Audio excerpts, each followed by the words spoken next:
আজকে আমি আপনাদের প্রশ্নের উত্তরগুলো দিতে এলাম। নমস্কার, আমি মামনি। আপনাদের মধ্যে অনেকেই কম বেশি যারা আমাদের ভিডিও দেখেন, তাদের মধ্যে কিছু দাদা দিদিরা কিছু প্রশ্ন করেছেন, কিছু কমেন্টে বা কিছু মেসেঞ্জারে। তো আমি ভাবলাম একটা ছোট ভিডিও বানিয়ে সবাইকার উত্তরগুলো দিয়ে দিই। একজন দাদা জিজ্ঞেস করেছেন যে আমার সাথে যে মেয়েটি ভিডিও বানায় সে কে। দাদা, সেই মেয়েটি হলো আমার ছোট মেয়ে অঙ্কিতা। আমি অঙ্কিতার নানা রকম অ্যাক্টিভিটিসও মাঝে মাঝে শেয়ার করি। তো এক দাদা ভাই আমাকে জিজ্ঞেস করেছেন अंकिता को क्या हुआ। Ankita is a special need child. Special need child मतलब विशेष आवश्यकता वाले बच्चे। कुछ बच्चे को थोड़ा एक्स्ट्रा केयर और सपोर्ट की ज़रूरत पड़ते हैं। तो अंकिता भी 3 साल तक चलना, बोलना, कुछ भी चीज़ पकड़ना कुछ नहीं कर पाती थी। तो इसलिए हमें उसको थोड़ा एक्स्ट्रा सपोर्ट और केयर देकर बहुत कुछ सब कुछ सिखाना पड़ता है, पड़ा है। अ, तो हम ऐसे ही सिखाते हैं अंकिता को। আর অঙ্কিতা আরেকজন জিজ্ঞেস করেছেন যে অঙ্কিতাকে জুয়েলারি বানানো কে শিখিয়েছে।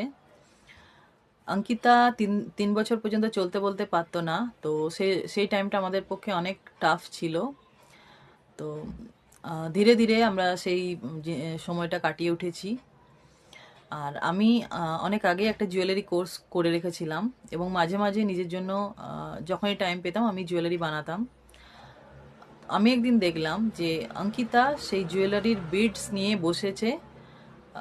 তো আমি দেখলাম যে মেয়ে কোনো কিছু ধরতে পারে না, ধরতে পারতো না, সে হঠাৎ জুয়েলারিতে ইন্টারেস্ট দেখাচ্ছে। তো আমি ওর কাছে বসলাম, বসে ওর সাথে খানিকক্ষণ ট্রাই করলাম, দেখলাম ও শেখার অনেক ইন্টারেস্ট দেখাচ্ছে। আর এইভাবে আমি ওকে জুয়েলারির সাথে ইন্ট্রোডিউস করাই এবং কিছু ব্রেসলেটস বানিয়ে ও স্কুলে ফ্রেন্ডস আর টিচার্সদেরকে গিফট করেছিল। তো একজন টিচার ইমপ্রেস হয়ে গেছিলেন এবং আমাদেরকে জিজ্ঞেস করেছিলেন যে ও যদি এত ভালো বানাতে পারছে তাহলে তোমরা সেল কেন করছো না। তো আমরা সে ব্যাপারে তখন ভাবিনি, পরে ডিসাইড করলাম যে একবার আমি ট্রাই করে দেখব।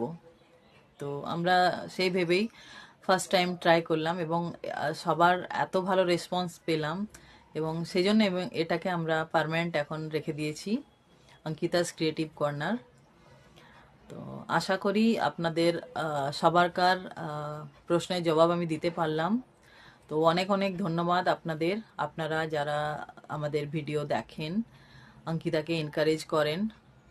প্লিজ এভাবে আমাদের সাথে থাকুন, আমাদেরকে সাপোর্ট করুন আর অঙ্কিতাকে এনকারেজ করুন।